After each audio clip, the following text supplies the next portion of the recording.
I don't know if young gay people feel a sense of being alone, because that's how I felt when I was younger, that there was no other person like me in the world.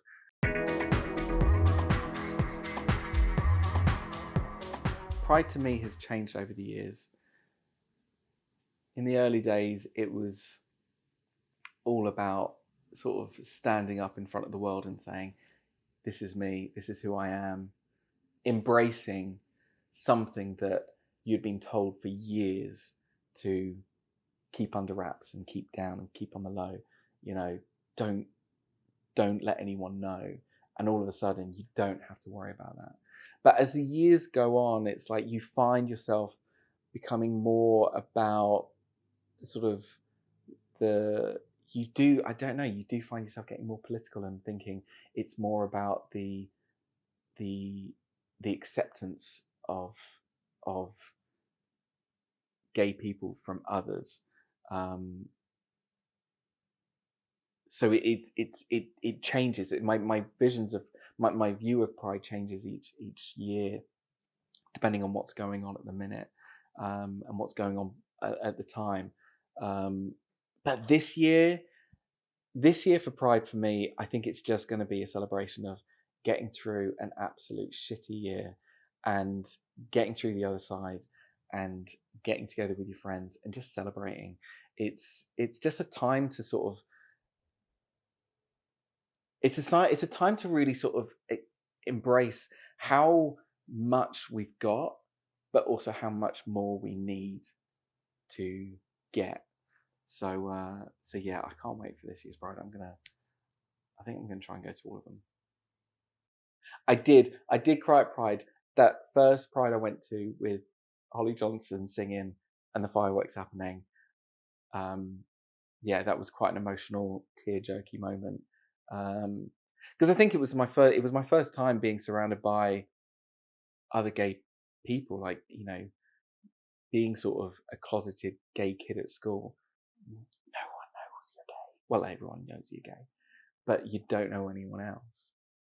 And so suddenly being in a field surrounded by other gay people, it was like there is life beyond, you know, what you know. So I think the whole experience, that first Pride, was just glorious. It was, yeah, it was.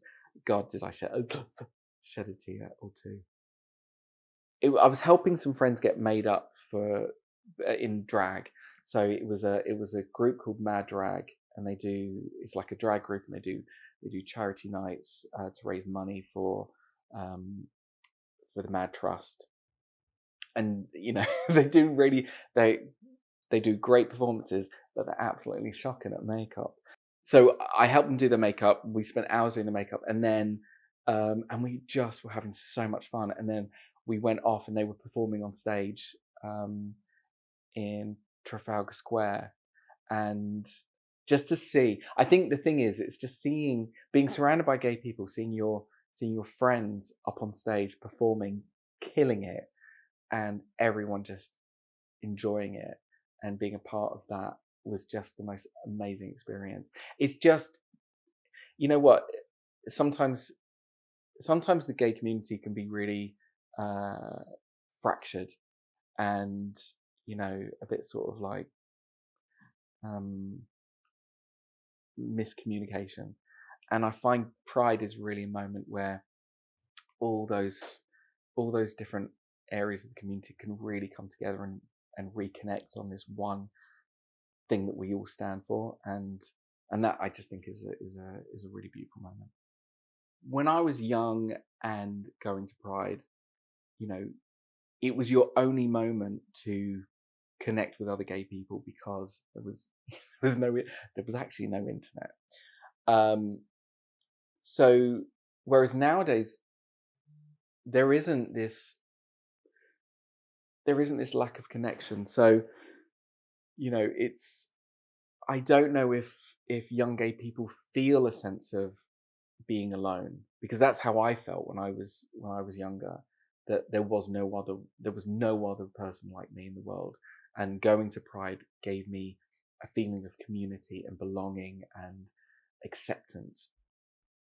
So what I would say is it's still necessary to still go to Pride, even if you don't feel like you're alone. Going to Pride and being surrounded by just an incredible group of like-minded individuals just makes you feel so connected and so rooted into the community, and you feel like there is nothing that can hold you back. So going to Pride, I think, is so vitally important for every person within the LGBTQIA plus community. But if you can't go, for any reason you can't go, then just know that you're not alone, and that you are loved and you are accepted, and there are people out there waiting to give you a big hug and welcome you in when you're ready to come and join us.